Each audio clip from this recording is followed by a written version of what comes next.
Moonglow by Daniel Smith. It is a much loved color. It is a violet gray color made with 3 pigments, a green, a blue, and a red.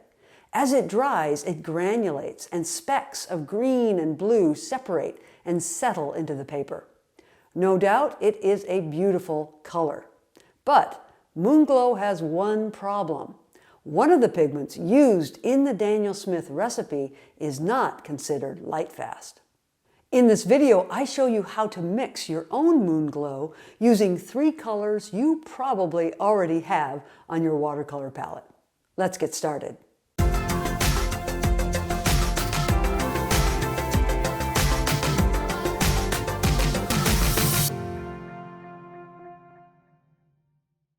In this video, I'm going to show you how you can mix your own Moonglow. This much loved watercolor paint is actually made up of 3 pigments. It has in the mix PG18, which is Viridian, PB29, which is ultramarine blue, and PR177, which is anthraquinoid red. As I've already mentioned, Moonglow is made up of 3 pigments, a green, a blue, and a red. However, I don't happen to have the same exact pigments on my watercolor palette, so I am making some substitutions in my mix. I'm going to be using phthalo green, which is PG7, French ultramarine, which is PB29, same as the mix in the original Moonglow, and perylene red, which is PR178, instead of the PR177. Now, I believe my choice of perylene red is actually better than the red used in Moonglow. PR177, the red used in Moonglow, is actually not a Lightfast color. So by substituting perylene red, I believe I'm going to get a mixture that will be more Lightfast. Have you found this video helpful so far? If so, let me tell you about my additional color recipes on my website. I have free charts that you can download showing you how to mix greens and how to mix turquoise, as well as a growing collection of free online courses for those getting started in watercolor. You can find these resources at studiokristabruin.com. I will leave links in the description below. Also, I want to thank my sponsor, Podia. I use Podia for all of my course creation and digital products. In one location, I can manage my website, my online courses, my digital products, and my email newsletter list. I looked around a lot when I was launching my business, and Podia definitely had the best suite of tools for the best price. If you are looking to build a website, you can get started right away for free with Podia.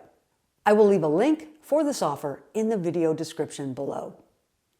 Okay, now let's get back to my recipe for mixing Moonglow. Let's start by swatching out the 3 colors I'm going to be using. Again, this is phthalo green, PG7. Next, one of my favorite colors, PB29. This is French ultramarine. And finally, perylene red, PR178. Now, it's important to note PR178 is a little bit of a warmer red as compared to the red used in Moonglow, but I think it's going to work just fine. Now it's time to start mixing our 3 paints. The goal is to match the Moonglow, which you see up here in the top of the palette. I'm starting with the phthalo green, pulling in some of my blue. Quite a bit of blue there. It's almost a turquoise color now. And now I'm going to bring in the 3rd color, the red, perylene red. Got to be careful with reds. Reds can go a long way.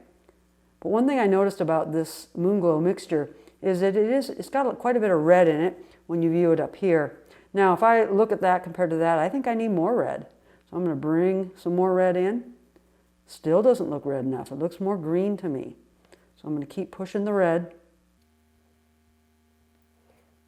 I might have gone too far. That's often what happens when you grab a bunch of red. It can be really easy to get too much. So now we're going to have to go back with some more blue.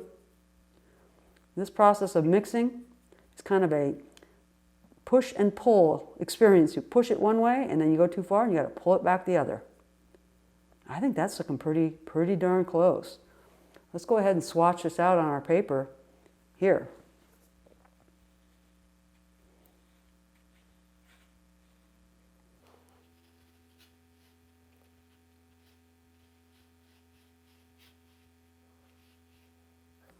Wow, that's a really close match in my opinion.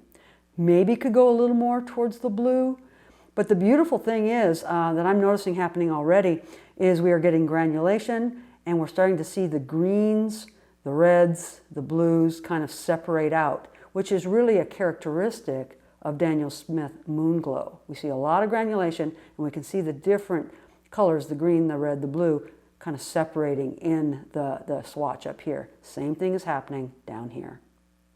The beauty of mixing your own colors is if you wanted a little bit more blue, just come in, add a bit more blue to that mix, come back in, swatch it out. There you go. So there you go. That's my recipe for Moonglow. I have phthalo green, French ultramarine, and perylene red.